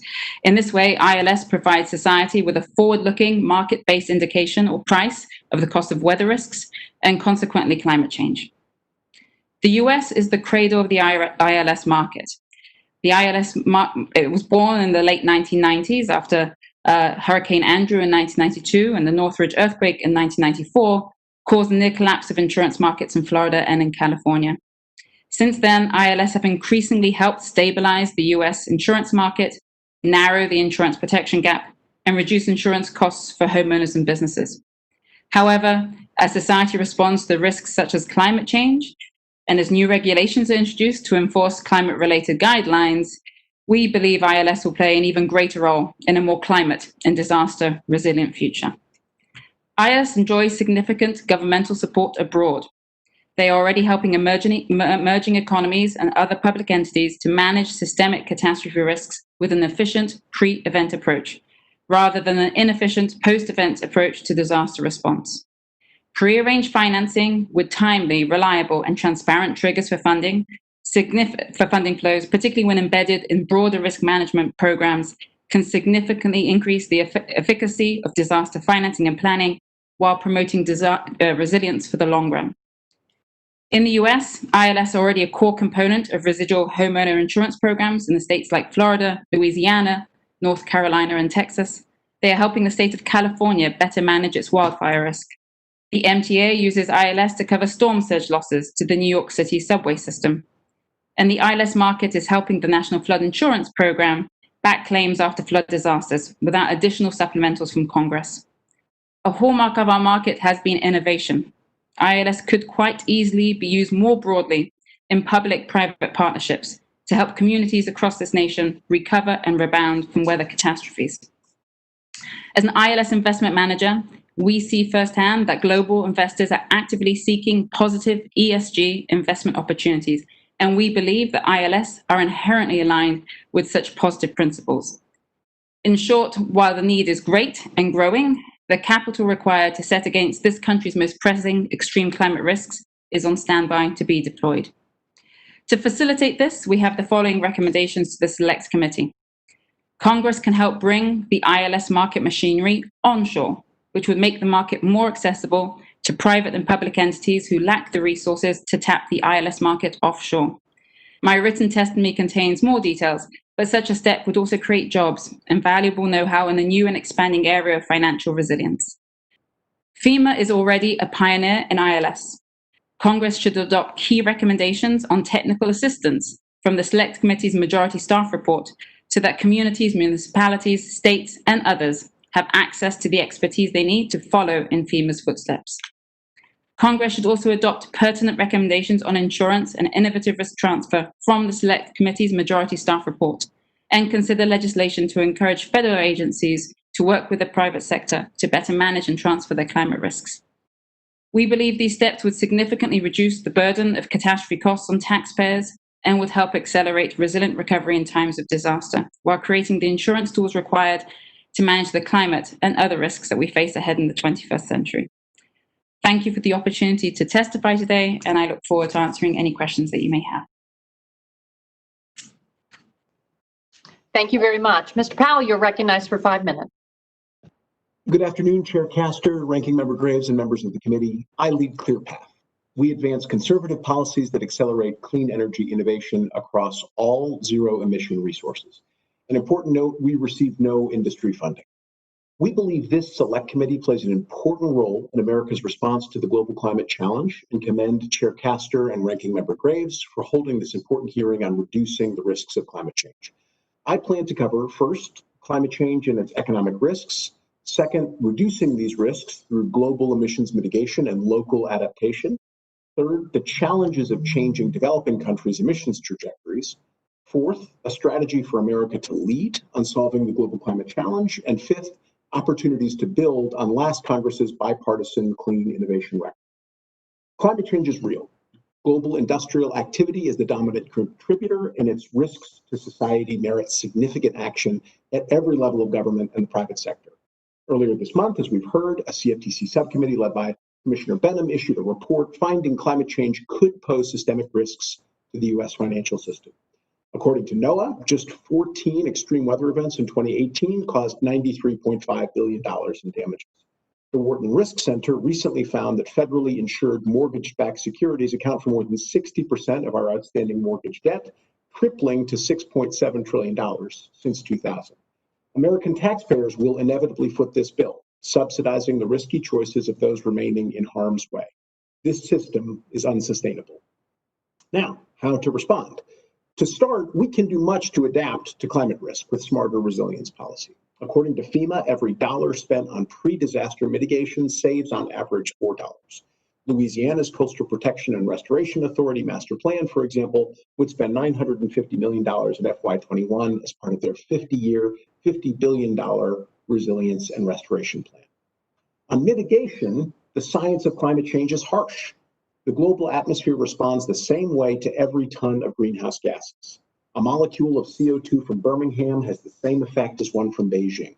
No country can single-handedly mitigate global climate risk, and every country must take care lest its policies risk domestic economic damage with little climate upside, or even worse, so-called leakage of their energy-intensive industries abroad, increasing emissions. These realities, however, are no excuse for inaction. Rather, they simply require us to design U.S. policy responses keyed toward global emission reductions, a massive innovation challenge. Let's take a look around the world. Despite tremendous progress, India, for example, still has 178 million people without reliable electricity. Why? Well, in 2018, the International Energy Agency found that when Indians could access electricity, it was on average twice as expensive as in the US.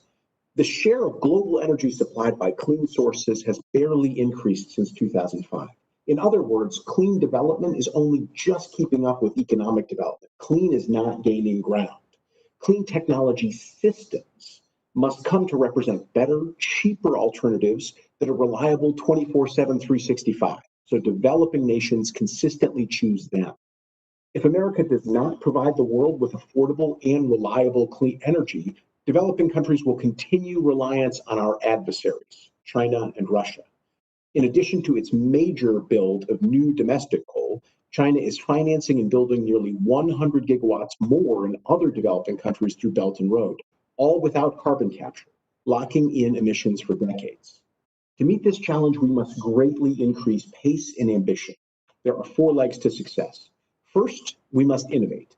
Major technology demonstrations would prove the viability of a portfolio of 24/7 clean technologies at full scale, covering everything from grid-scale storage and enhanced geothermal to carbon capture and advanced nuclear. Second, we must remove unnecessary regulatory hurdles needlessly slowing down projects. This includes new source review reforms, as Representative Griffith has recommended, and the processes around NEPA. Ranking Member Graves' Builder Act, H.R. 8333, for example, introduced last week, would remove barriers and accelerate the deployment of clean energy technologies. Third, we must build enough of this new technology to bring down costs. Smart incentives help innovators learn by doing, delivering the technologies here in the 2020s that developing countries can deploy in the 30s and 40s. Fourth, and finally, we must export the proven technology to new clean energy markets. Global emissions will decline when we have products and export support ready for rapidly growing countries like Nigeria to buy. No country will use a single clean power technology. Every country will need to find the right mix, given its national circumstances, resource endowments, and pre-existing industry. We hope policymakers will work towards a bipartisan solution based on the principle of more innovation and less regulation for clean technologies before the end of this Congress. There are a number of House-passed bills that, if appropriately combined with pending Senate legislation, will create moonshots for key clean technologies. To address climate change, we must develop every tool to achieve clean, reliable, affordable, and exportable energy. Thank you again for this opportunity, and I look forward to the discussion. Thank you very much. Ms. Monask, you're recognized for 5 minutes. Thank you, Chairwoman Castor, Ranking Member Graves, and all the members of this committee for the opportunity to provide testimony today. I'm honored to share with you my perspective on the role of the financial system in supporting climate-resilient agriculture. I'm Director of Working Lands for Environmental Defense Fund, an international nonprofit environmental organization. My EDF colleague, Nat Cohan, participated on the CFTC's Climate-Related Market Risk Subcommittee, so I would also like to thank Commissioner Benham for his leadership in that process. At EDF, we are proud to collaborate with farmers, farmer organizations, land-grant universities, and businesses throughout the supply chain to ensure a sustainable and profitable future for U.S. agriculture. Our Farmer Advisory Board informs all our agriculture work and was instrumental in shaping my research into the agricultural financial system. Farmers are on the front lines of climate change. In 2020 alone, we have seen ample evidence of these impacts, including destructive storms in the Midwest, hurricanes along our coasts, and wildfires and smoke in the West. I have personally witnessed the damage while visiting farmers in my home state of North Carolina after multiple hurricanes over the past 5 years. Despite these challenges, agriculture has a tremendous ability to build resilience and be part of climate solutions.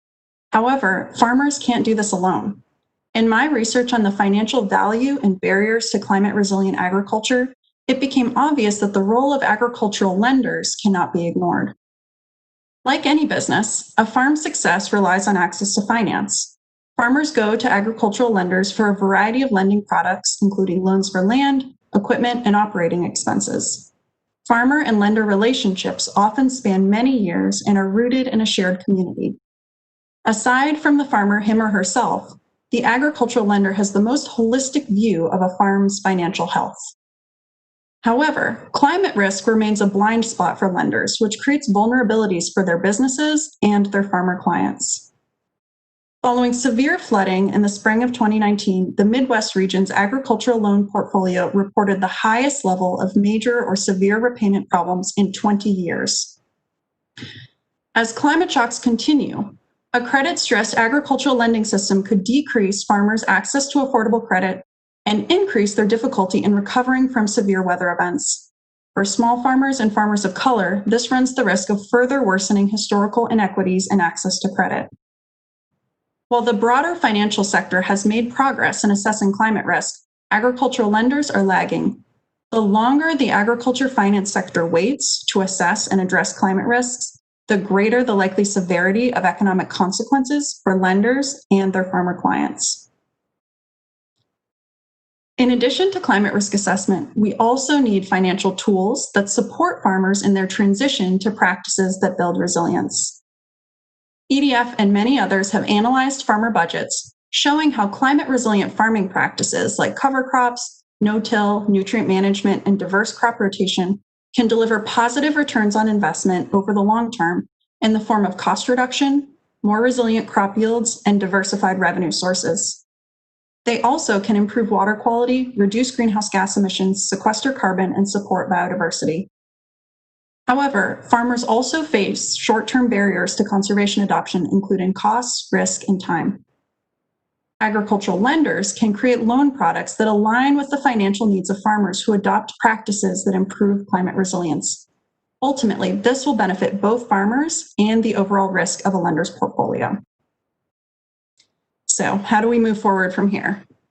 First, we must do better in connecting the data on climate resilient agriculture with the information needed by farmers, lenders, and crop insurers to make decisions and assess risk.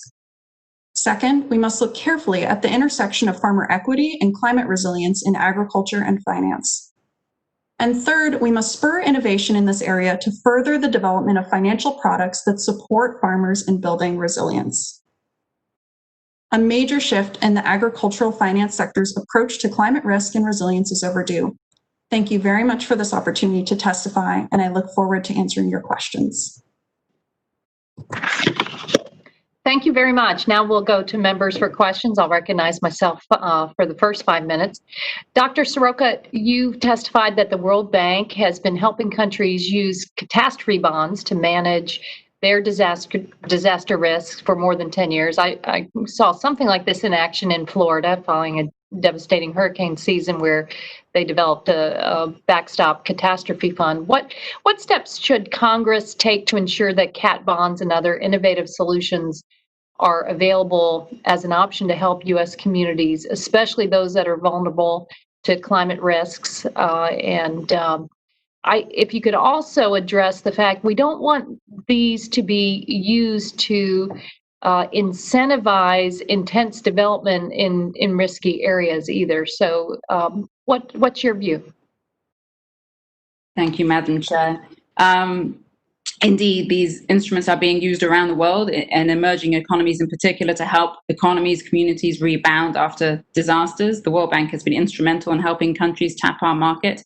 My testimony has several recommendations for Congress to consider to enable the same kind of innovation that we've seen abroad to happen here in the United States in public-private partnerships that can, to your point, help real communities deal with the risks they face. One of the first recommendations we have would be to lower the barriers of access to this market for communities and other public entities that would like to tap the market but find it operationally difficult or resource prohibitive to go offshore to enter into such transactions, and in fact even discuss such transactions. That's an impediment, we believe, to more innovation in this space here in the United States. The other recommendation we have is, of course, it's why I've been talking about the financing part of these things. A lot of expertise and technical assistance is required for communities, municipalities, utilities, transportation providers, entities that want to tap this market to be able to create programs that they would like to finance using these funds. There were some great recommendations on technical assistance that the federal government could consider giving in the staff majority report of the Select Committee, which could go a long way to help communities understand how they can leverage the technologies available there to manage the risks they face. And anything that Congress can do to help federal agencies in particular identify and then quantify, and then consider working with the private sector to manage their risks could go a long way of encouraging this process to begin. You did have a question about incentivizing. Obviously, I mentioned in my testimony that our market helps to put a price on weather risk and therefore consequently on climate risk. The way that works at the highest levels, of course, imagine a community development or property or infrastructure that's well managed. All things being equal, a property that's poorly managed shouldn't receive as competitively priced insurance, reinsurance, and ILS as the better managed property, simply because when a disaster strikes, they will experience bigger losses. That's, as investors in the space, when we look at a security, these are things we consider in our underwriting and investment process, and that is how that pricing signal is transmitted. And so for local communities, that means building standards, building codes, land use policies. Absolutely, it would be. Okay. And we therefore begin to establish that feedback loop that, precisely to your point, Madam Chair, establishes incentives for better risk management in the long run. Having that price of risk allows communities, for example, to make more optimal decisions on how the various options they have, mitigation, do nothing, insure, the options they have before them. They can make optimal decisions on how they allocate their limited resources to deal with the problem. Thank you very much. Ms. Monas, you've testified about the importance of adopting conservation practices that improve soil health and build resilience, similar to our Solving the Climate Crisis majority staff report. But EDF has a recent report that also identifies barriers to financing resilient agriculture. What else should Congress be aware of here as we move forward?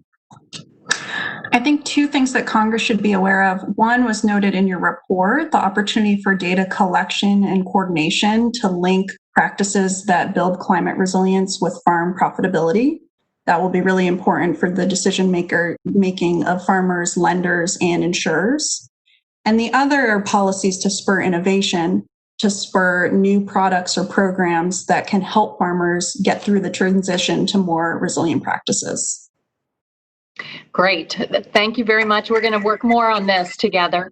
Ranking Member Graves, you are recognized for 5 minutes. Oh, I guess he's not here. Okay, we'll go to Rep. Bonamici. You are recognized for 5 minutes. Thank you, Chair Castor, and thank you all for your testimony. Last summer, I had a chance to visit a place called 46 North Farm. It's in beautiful Clatsop County in the Pacific Northwest outside of Astoria, Oregon. So the farmers there don't irrigate their crops, even during a dry season. They work to conserve soil moisture through a variety of management strategies, like the use of cover crops that help them access water and nutrients in the soil later in the growing season. reason. So the dry farming practices, they've allowed 46 North to restore a significant portion of the land which was previously heavily degraded. This is a pretty successful model that could and should be scaled up across the country. But Ms. Monist, following up on the chairwoman's question, in your testimony you noted that common lending practices can create disincentives for adopting resilient agricultural practices like no-till, cover crops, and diverse rotations. So can you talk a little bit about what those disincentives are and how Congress could decrease the financial risk for adopting climate-smart agricultural practices? Yes, thank you, Congresswoman. So some of the disincentives in common lending practices are, one, just lenders not having information on the financial attributes of the types of farms that you mentioned, which often differ from conventional farming. Two is a very short-term focus often, especially with yearly operating loans that are used with many farms, focused more on repayment than on long-term profitability and resilience. And another is that loan terms often don't align with that financial transition to help the farmer through. And so as for what Congress can do, I would point back to my previous answer about helping with the data, first of all, and second, focusing on spurring innovation and helping to foster those types of products that could better assist the kinds of farms that you mentioned. Great, thank you so much. Moving on to Dr.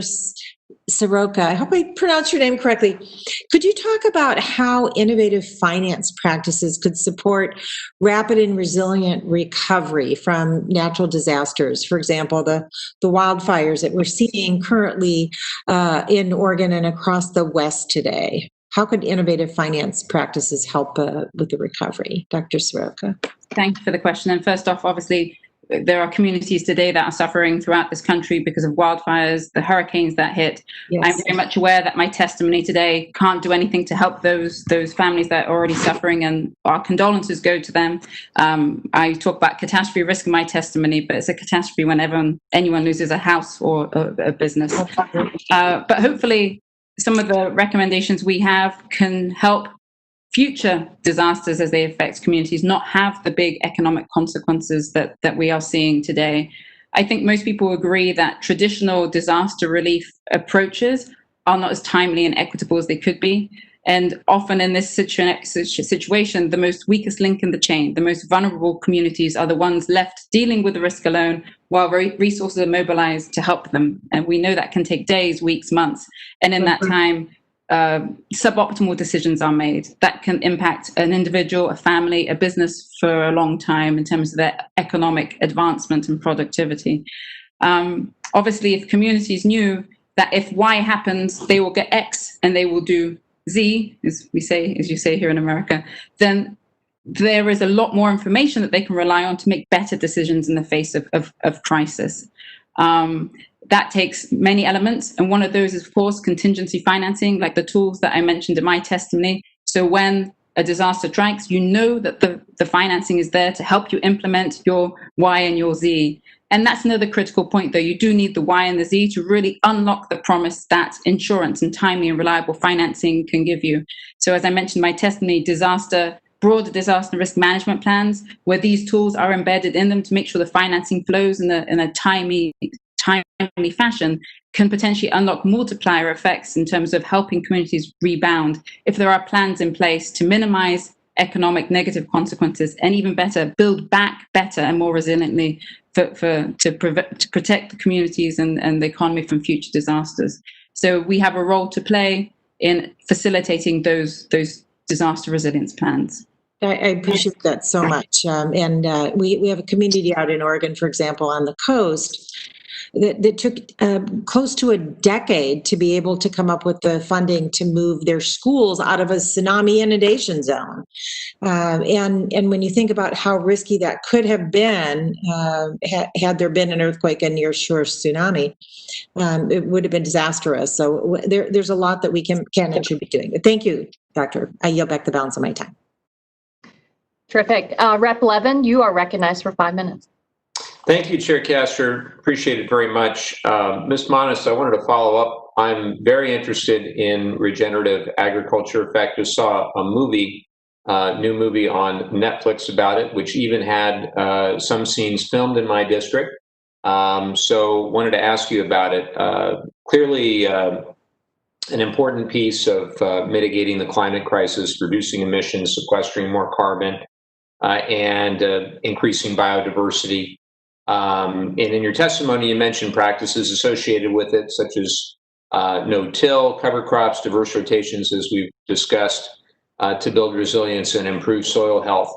So if my colleagues across the aisle were here, I don't think any of them are. We see Mr. Graves' whiteboard, but I don't think he's actually there. But if they were here, what would you want to tell them about regenerative agriculture, and specifically what role it would have in making farms more resilient to the financial risks associated with the climate crisis? I haven't seen that movie, but my mom thought it was fantastic. So I think the benefit of this work in agriculture is it really is bipartisan. It appeals to all sides. These practices have multiple benefits, both to the environment and also financially for farmers. We have a 20 farmer advisory board, bipartisan, that advises us on our work. And they really have seen that once you get through this initial transition period, there are multiple benefits to their soil and to their finances. So I think that's the most important thing to focus on, and then the enabling environment to allow more farmers to build their resilience. Thank you for that. Highly recommend everybody see the movie. Ms. Soroka, I wanted to turn to you. In your fourth recommendation of the committee, you say, quote, Congress should consider legislation to encourage federal agencies to work with the private sector to better manage and transfer climate risk, end quote. And as I mentioned during our first panel, Representative Casson has a great bill to require public companies to disclose how they'll be impacted by the climate crisis, and hopefully creating an environment of transparency for investors. Disclosure is absolutely essential to ensuring investors and companies make informed decisions on those investments. However, in your recommendation, you specifically mentioned management and transfer of climate risk. Ms. Soroka, what policies would you recommend to help companies manage and transfer this risk? Thank you, Congressman. Absolutely. I mean, the first step in managing any risk is to identify it and to quantify it. And we've had much discussion earlier on today about policies that can help companies do that. But also, I believe these are steps that should be done within federal agencies and government agencies too. Actually, there were some great recommendations in the Staff Select Committee's Majority Staff Report on encouraging entities, states and municipalities and communities to look at innovative risk transfer, to seek or to provide technical assistance to these entities so they can quantify and identify their risks. There were also other recommendations to do with data availability. Those are all the critical steps that are required for entities to be able to understand their risks and then make the optimal decisions on how they should be managed. And risk transfer is one of those options, but there could also be decisions to mitigate or to manage the risk as it is, or to the extent it cannot be mitigated or transferred. So I think all the recommendations many of those key recommendations have already been made in the staff majority's report that I had the pleasure of reading before this testimony. Terrific. Well, I want to thank you both for taking the time to speak with us, and thanks to all three of you for all the good work that you're doing, and I'll yield back. Okay, are there any Republican members here on standby? All right, if not, then we'll go to Rep. Caston. You're recognized for 5 minutes. Thank you, Madam Chair. Thanks to our witnesses. Ms. Soroka, in your written testimony, you made reference, and I don't have it right in front of me, so hopefully I'm getting this right, that there are financial products that could allow insurers to hedge risk and then pass that risk, that insurers to hedge risk and then pass that along to the global bond market. Is there a concern that that could create some broader systemic risks, either to those bondholders or to, borrowers that have completely unrelated lines of debt but are drawing on similar liquidity pools? That's a great question, and I understand the concerns that you may have given the global financial crisis and previous shocks to the financial system. I would say The bonds that you're referring to, Congressman, are insurance-linked securities. My company is an insurance-linked securities manager. These bonds are fully funded, i.e. the money required to, the maximum these bonds could possibly default is already placed as collateral against the risks they are underwriting. Investors around the world usually invest through specialized agencies like managers like us, and our job is to try and identify the risks to these securities, which are very specific catastrophe risks. Often, as I mentioned in my testimony, insurance industry loss events that stress balance sheets the most. And our job is to make sure our investors are adequately rewarded for setting capital against those risks. I think we can all agree, I think many people understand there is a lot of capital in the world seeking a productive home, and our market is providing a real economic function by supporting the insurance markets here in the United States. That's why insurers are tapping our market, as are reinsurers. Those are companies that insure insurance companies, because they see risks increasing, yet they want to continue to provide coverage. And our market and these bonds that we discussed essentially allow them to transfer risks from their balance sheets, the ones that provide the most concentrated risk on the balance sheets, so we can continue writing coverage to those areas that need it most. But I should say that fully collateralized and not subject to similar blow-up risks you may experience in other markets.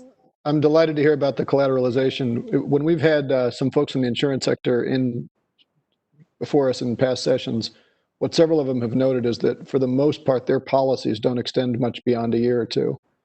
So where does that risk reside in the financial system? You know, if I'm insuring a 30-year mortgage on a coastal property, I know I'm going to rewrite the policy every year. Within the financial sector, where does that risk sit? It currently sits with the investors in the mortgages. You're right. Insurance companies reprice every year in general. They will have to reprice, though. The insurance is a permanent feature of our economy, but those prices may well move. Our role as a market is to relieve the pressure from the insurance system of those increasing risks, because they are creating protection gaps and gaps in coverage. And they're the ones in particular that stress those balance sheets the most. So yes, our market is fully collateralized. And in fact, many of the securities in our market are more than 1 year. They can be 3 years up to 5 years. So insurance can lock in capacity. If I could, and I'm sorry for being quick, but I know we're tight on time. My concern is that we've got these risks that are going exponential, and the holders, our brains tend to think linearly too often. Absolutely, and that's why we need to consider a new type of finance to deal with these exponentially growing risks, and that is tapping into the deeper pockets of the capital markets that can manage those risks more effectively than rated and regulated balance sheets. So I've introduced the Climate Change Financial Risk Act with Senator Schatz. That is specifically to direct the Fed to essentially recognize climate as a systemic risk, because I have this concern that there is in spite of the good work you're doing, there is a gap in markets, that time dating, and it's going to end up being held ultimately by the equity, I suppose, which gets wiped out. I had more questions, but with 30 seconds left, I think I'm out of time, so I will yield back, Madam Chair, rather than try to rush something through. Thank you. All right, Rep. Huffman, you're recognized for 5 minutes. Thank you, Madam Chair. Mr. Powell, thanks for your testimony. I want to thank you first for acknowledging that the climate threat is real and that we need to address it. And I also appreciate your suggestion that we need to address it in a way that keeps us globally competitive and doesn't cede influence and leverage to some of our geopolitical rivals around the world. I think the only thing you and I might disagree with in that conversation is I'm guessing you may believe that some fossil fuel technologies would qualify as clean energy as we try to outcompete our global rivals in that effort. And I don't think so, but we can talk a little more about that.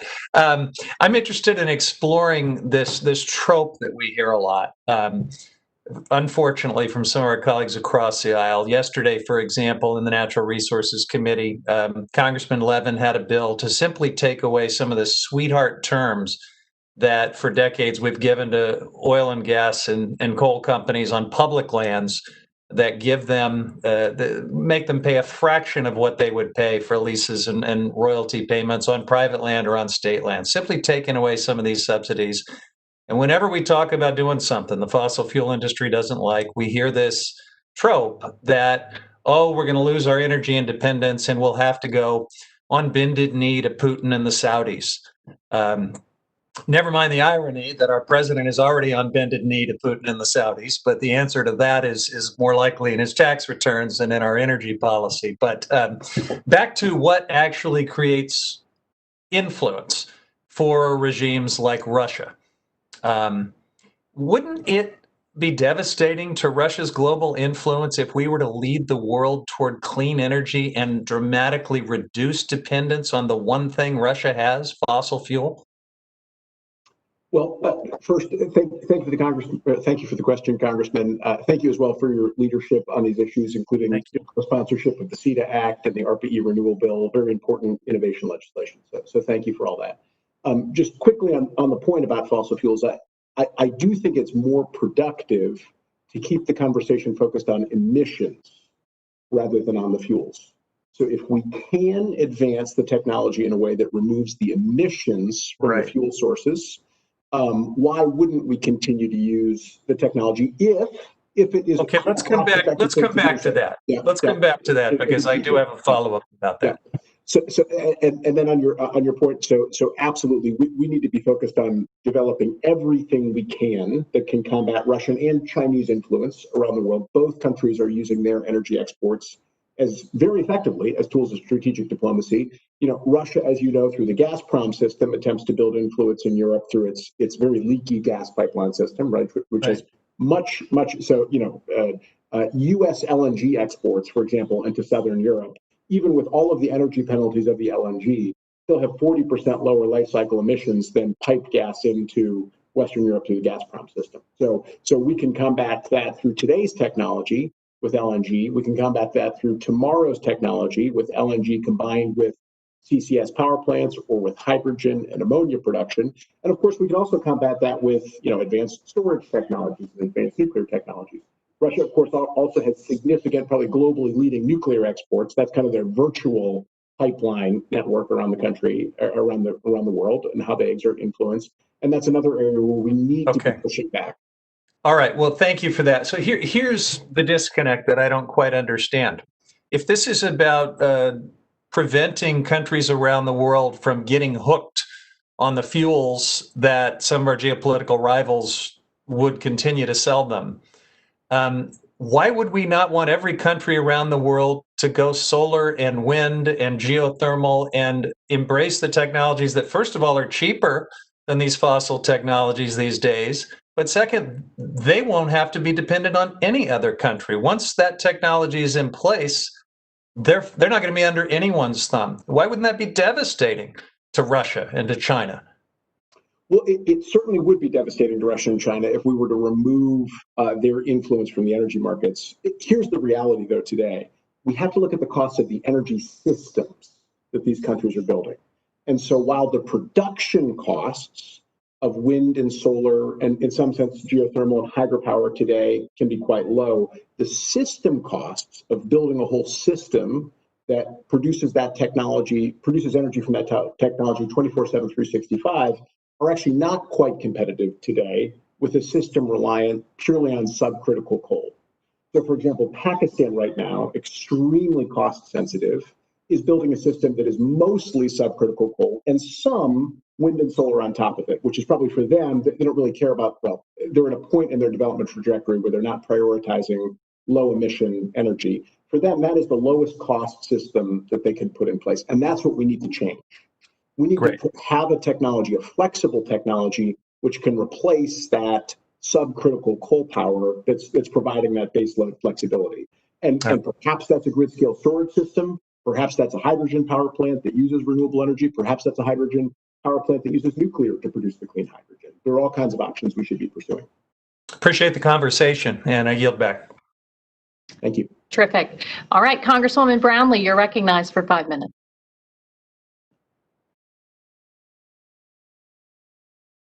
Thank you, Madam Chair. And for some reason, I can't find the clock on my screen, so I'll try not to exceed my time. But Ms. Manass, I wanted to thank you first for being here, and I also want to thank you for your help in my office, where you've been helping us put together a bill that would initiate a study into the unique challenges faced by farmers who lease or rent lands in terms of being able to participate in conservation practices. Could you just share a little bit about some of those challenges for our farmers who are wanting to do the right thing but are renting or leasing land? Yes, Congresswoman, and thank you also for your collaboration and for your staff's great interest in this topic. So a high percentage of farmland in the U.S. is rented. I think it hovers around 50% nationally, but it varies depending on where you are and can be as high as 70% in some states. And if you think about it, that kind of splits the incentives that we're talking about, because if we're talking about building back the soils, managing the long-term value of the land, that sits with the landowner, but the person who does the farming is the farm operator.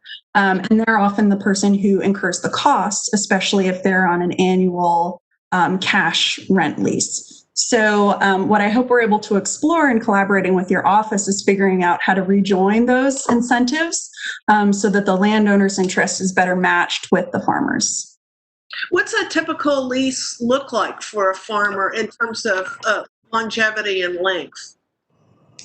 Well, leases can be structured in any number of ways, but the predominant form that I'm aware of is annual cash rent, which, it's because it's simple and easy, but that also means that the farm operator essentially doesn't have a stake in the long-term value of the land.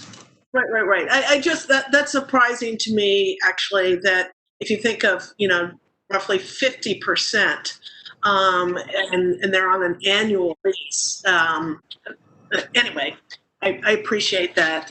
I wanted to ask Ms. Soroka a question also. This is what you do is all relatively new to me, but I was just actually curious to know that it sounds like the ILS market is has emerged over the last 30 years. It sounds like you see it as something that can grow exponentially towards in the future.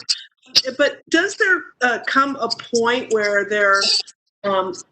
these kinds of securities get to a place where they're no longer attractive enough to investors because disasters are just happening, one on top of another and happening regularly? It sounded like you said earlier that more disasters, better the market, but can you hit a point of no return, I guess is the question. That is a great question. I believe we are a long way from that point of no return, and let me explain. The primary reason why investors are attracted to our asset class, obviously I mentioned the ESG elements of it in my testimony, but fundamentally our asset class brings very important diversification to their portfolios. Investors already highly exposed to the equity markets, to the bond markets. They are always seeking alternative investments that can bring them some kind of diversification, and even better, in the long run, a positive expected return. So far, our market is about 0.1% approximately of the global bond markets. It's nearly $100 billion in size. It can grow. It can grow quite a long way before the issues you discuss become material for our investors. Obviously, I mentioned in my testimony how the pricing can provide a very important signal to those bringing risk to the markets in terms of how much that cost that risk costs. And our job as an investment manager is to make sure, as a fiduciary, our investors are fairly compensated by that risk. But the appetite is certainly there. And I should say, while climate risk in terms of temperature obviously is increasing, the reality on the ground is there are many different risks for many different businesses, for many different regions, for different parts in the world. There are opportunities to create portfolios of risks for our investors. It's not a one-way bet against temperature. There are many things and there are many different ways in which people will need to tap our markets in the future. So in summary, I think we're a long way before we get to that point of no return. And in the meantime, our asset class already provides a very important role for the US insurance market and stability. And indeed, as risks continue to outpace supply, we believe it will grow, and there is definitely interest from the investor community to support that growth. Thank you so much. And Ms. Manasseh, I want to thank you again for working with our office on this bill. We really do appreciate it. And with that, I will yield back, Madam Chair. Terrific. I understand that the ranking member may be on his way back. So I'll go to Rep. Caston if you'd like to ask your question you needed more than 30 seconds for. Oh, you're very kind. I wanted to, this will surprise all of you. I wanted to nerd out a little bit with Mr. Powell. Rich, nice to see you again. Good to see you, Tim.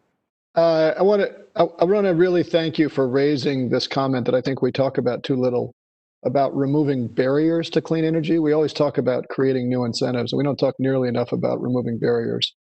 The IMF has said that we've got $650 billion a year in subsidies to the fossil fuel energy industry, which is about our defense budget. That's why I recently introduced the End Oil and Gas Subsidies Act to eliminate just 11 specific provisions in our tax code. But the point I want to raise with you is that you've said a couple times that the energy system costs are what matter, and they are not competitive with subcritical coal. There's a certain efficient markets hypothesis that's buried in there. Would you not agree that in a capital-intensive commodity industry, that the party who owns the existing capital asset is sitting on a massive barrier to entry that makes it harder for other people to enter, to sort of participate in an efficient market? Yes. And would you not also agree that the costs of capital, not capital construction, but the weighted average cost of capital, equity and debt, is an awful lot different if you're a state-subsidized electric monopoly than if you're a scrappy, independent, clean energy producer? Sure, right. I mean, a regulated entity will have closer to public finance, right? And this is also, of course, the problem in a lot of the developing world, where you have state-owned enterprises like the Chinese sort of state-owned coal production and energy generation utilities that are just, they employ 10 million people, and they're completely integrated. 1 in 10 Sure. Chinese, 1 in 100 Chinese work in that industry, right? Sure. And it does lead them to make some decisions which are probably not on their face economically rational, or at least not electricity price minimizing. They might be economic value maximizing for that entire economy or value chain in China, which might be why they're making those decisions. So I spent, as you know, 20 years in the energy industry, and I remember what a shock it was when regulators actually brokered the idea that Public Service of New Hampshire might be allowed to go bankrupt. That was a complete shock to the way that utilities thought about it. And of course, in South Africa, when Eskom was facing that, it didn't happen. So given that, when you say that clean energy is not competitive on an energy system cost perspective with subcritical coal, I have a hard time squaring that logic, because there ain't nobody building subcritical coal plants except for state-subsidized massive utilities. And there's the kind of systems that Mr. Huffman was talking about are essentially being built by scrappy independent producers, people putting a solar panel on their home, private companies. So I think there's a danger when we talk about what is competitive. We can stipulate that if we had a clean sheet of paper, technology X, if we built everything from scratch, would have a fundamentally lower cost, independent of the cost of capital. And then have a totally different question if we said, well, what about the incumbent who already has the existing asset, who can squeeze margins a little bit and keep your cost of capital down, and has effectively a guarantee against going bankrupt? That's going to keep us from getting to the optimal. So how should we be thinking in a more honest way about how do we make sure that we build the true lowest cost energy system? Because between you and me, and I know from our prior conversations, the lowest cost energy system is also the cleanest energy system. But there are these massive barrier to getting there because of the power of incumbency and the distorting power of market subsidization of all the subsidies.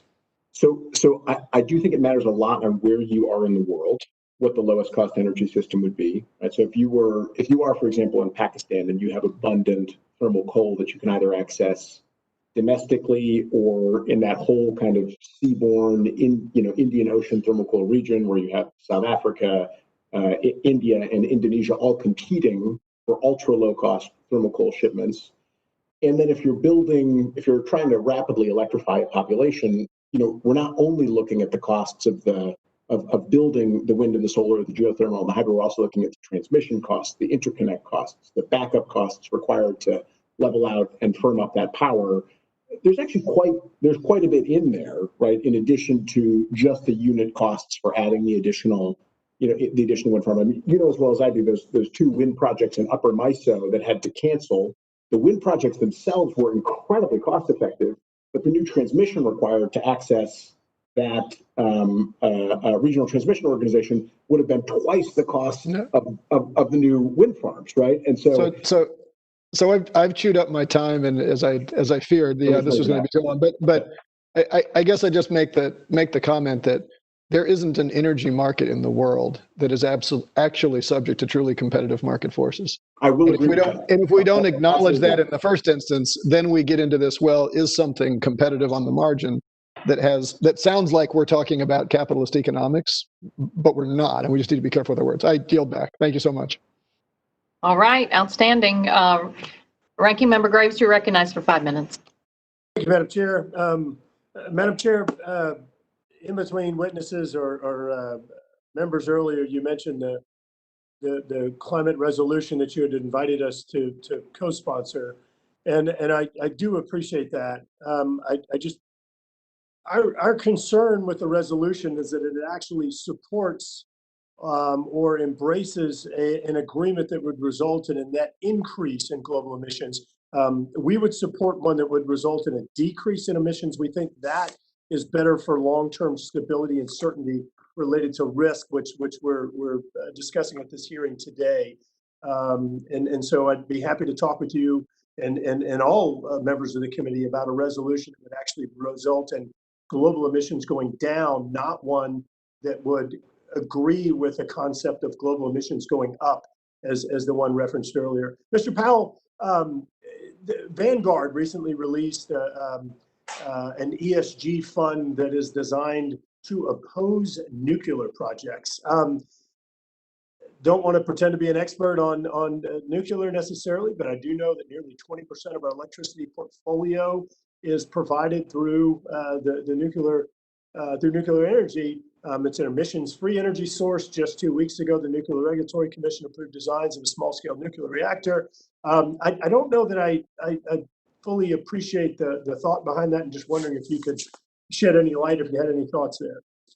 Well, first, thanks very much, Congressman Graves. Thanks for your leadership on these issues, for your introduction of Builder last week. To Representative Casta's point, it's extremely important to take the regulatory burdens out of the way of building new clean energy as rapidly as possible. So very, very important step. Thank you for that.